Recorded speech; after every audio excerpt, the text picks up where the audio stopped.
اور اس کے بعد لوور کیڈر جو ہوتا ہے, جو گریڈ 11 یہ سے نیچے کے لوگ ہوتے ہیں, جس طرح بالکل بغیر میرٹ کے, جس میں اسٹیل مل اس کی بہت مطلب کہ بہت بڑی مثال ہے. مطلب یہ عباسی صاحب آپ کی بیسیکلی تیاری نہیں تھی, جس طرح آپ اسد عمر تیاری تھی.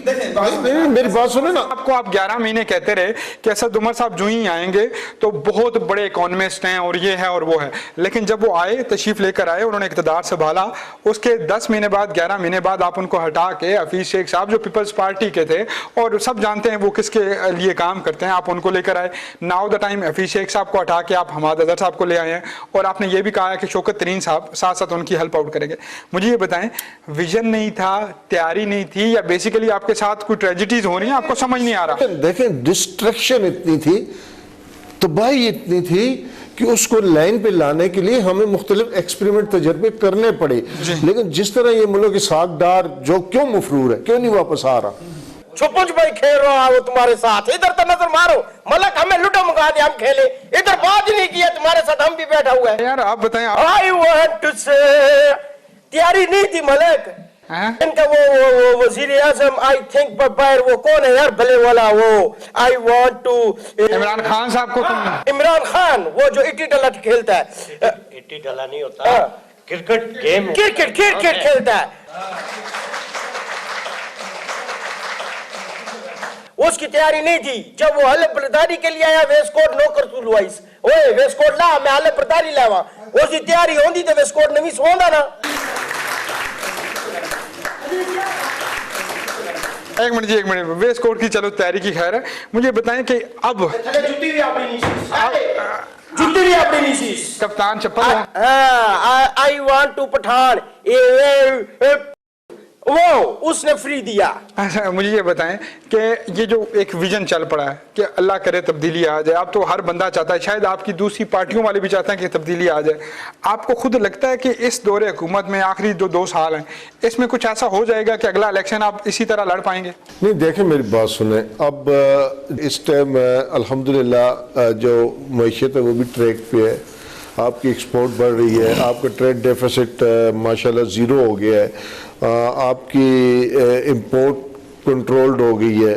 تو آنے والے وقتوں میں جو خان کا ویژن ہے اس کے مطابق آپ سلو ضرور ہیں, لیکن آپ ٹریک سے ہٹے نہیں. اتنے پریشر کے باوجود, اتنے تنقید کے باوجود, اتنی مطلب کہ ساری باتیں ہونے کے, انٹرنیشنلی بہت ساری قوتیں جو عمران خان کو نہیں چلنے دینا چاہ رہی ہیں, آپ کو سب کو پتہ ہے. بہت سارے ہمارے بہت ہی سر, یہ ویسے آسان بہانہ نہیں ہوتا کہ نہیں چلنے دیا جا رہا. آپ کے سامنے ہے نا, دیکھ انٹرنیشنل میڈیا میں جب نواز شریف چلے جائیں اس کے لندن کے اندر, تو آپ لوگ کہہ دیتے ہیں جی انڈیا کے ساتھ مل گئے. ابھی انڈیا اگر نواز شریف کے ساتھ ملا ہوا تو آپ کو, میں بات اور کر رہا ہوں, میں یہ بات کر رہا ہوں کرٹیسزم جن کے مفادات کو زد پہنچ رہی ہے. پاکستان اکھاڑا بنا ہوا تھا, لوگ اپنی جگہ پاکستان میں لڑتے تھے, پیسہ دیتے تھے. جہانگیر ترین صاحب ہمارے پڑوسی ہے, کچھ ہمارا برادر اسلامی ممالک ہے, ان ساروں کی جنگیں ہم یہاں لڑتے تھے اور تباہی پاکستان میں ہوتی تھی. اب آپ دیکھیں ایسی کوئی بات نہیں ہے. لوگوں کے انٹرنیشنلی کچھ ہمارے سو کالڈ دوست تھے, کچھ ہمارے پڑوسی تھے, کچھ ان کے مفادات کو زد پہنچی ہے, اور ہم نے یہ فیصلہ کیا ہے ہم نے صرف پاکستان کی اور پاکستان کے عوام کی جنگ لڑنی ہے. ہم نے کسی اور کسی کی جنگ میں کرائے کے فوجی کا کردار نہیں ادا کرنا. اس سے بہت ساری انٹرنیشنل قوتیں ہم سے ناراض ہوئی ہیں, لیکن پاکستان کا مفاد اسی میں ہے کہ یہاں کے جو مقامی مسائل ہیں ان پہ توجہ دی جائے, نہ کہ ہم باقی انٹرنیشنل قوتوں کی لڑائی چند ٹکوں کی خاطر لڑیں. یہ بہت بڑا فیصلہ ہوا ہے, بہت میجر شفٹ ہے پاکستان کی خارجہ پالیسی میں اور دنیا میں. اب آپ دیکھیں ہمارے تعلقات امریکہ کے ساتھ, مڈل ایسٹ کے ساتھ, فار ایسٹ کے ساتھ, سینٹرل ایشیا کے ساتھ ایک بیلنس آ گیا ہے, جہاں ہمیں کوئی جانے کی اجازت. آئی نو بیلنس آ گیا. واقعی ہمارا مقابلہ ہو رہا ہے غریب ممالک میں بڑا اچھا, اب ان کو ہمارے برابر آ گیا ہے. وہ کینیا کے ہم برابر جا رہے ہیں. یو ایس کمال کی بات کی ہے انہوں نے.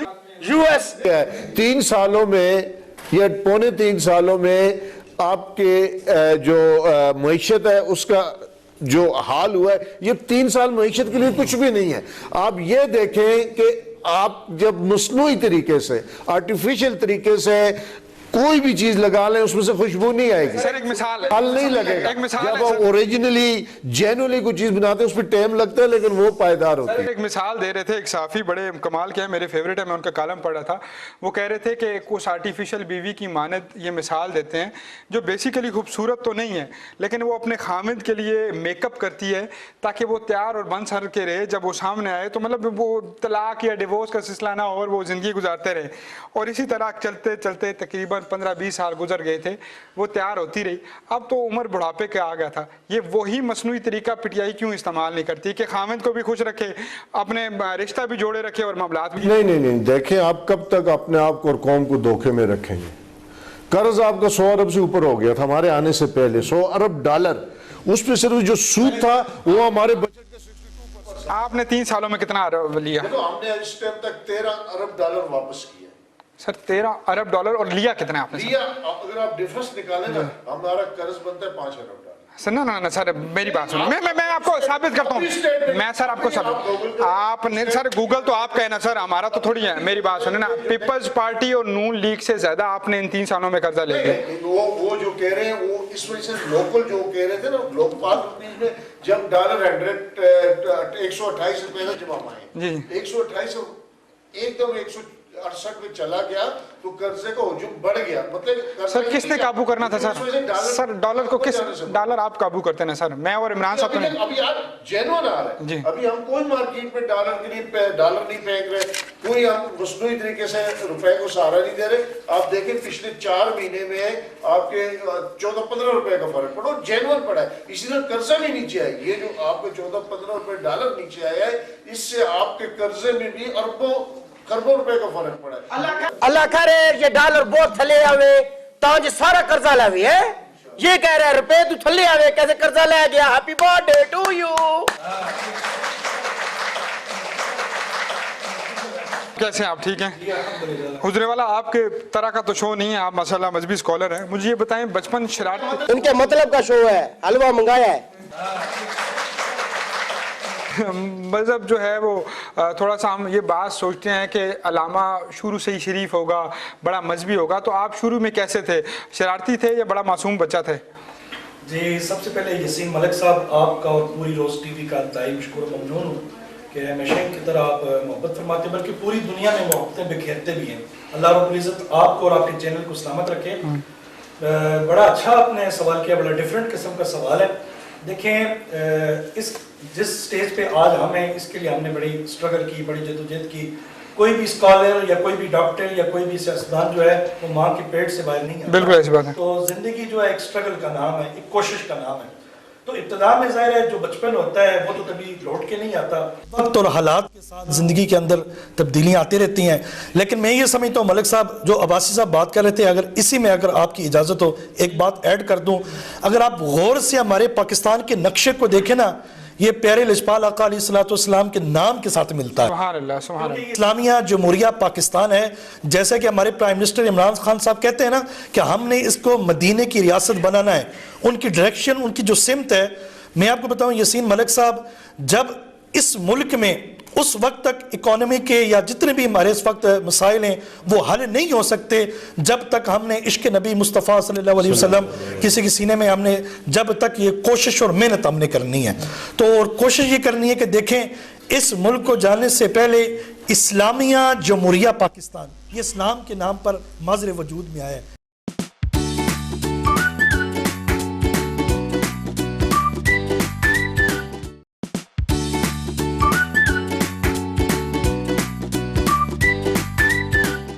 جی کہتا ہوں ایک مرتبہ پھر آپ کو خوش آمدید. عباسی صاحب دنیا کے پیار ملے کوئی دلدار ملے عمدہ سواد گل بات دا اوئے اوئے اڑی ہے جمالو پول اڑی ہے جمالو ہے. اس کا لڈی سے تعلق آپ کا گلا خراب لگ رہا ہے مجھے. وہ یہ نسوز. اچھا ایک منٹ بات سنو, لڈی ہے جمالو اور یکدم تم گورا بن جاتے ہو, یہ کیوں بے وقوف؟ I like for Punjab culture. ہاں yogurt. I eat for yogurt. Yogurt. Explain. You know yogurt? ہوتا کیا ہے؟ I want to is much. Buffalo. تہاڈی امی No buffalo. نہیں میں سمجھ گیا. No buffalo. No. Buffalo is a mother of cows.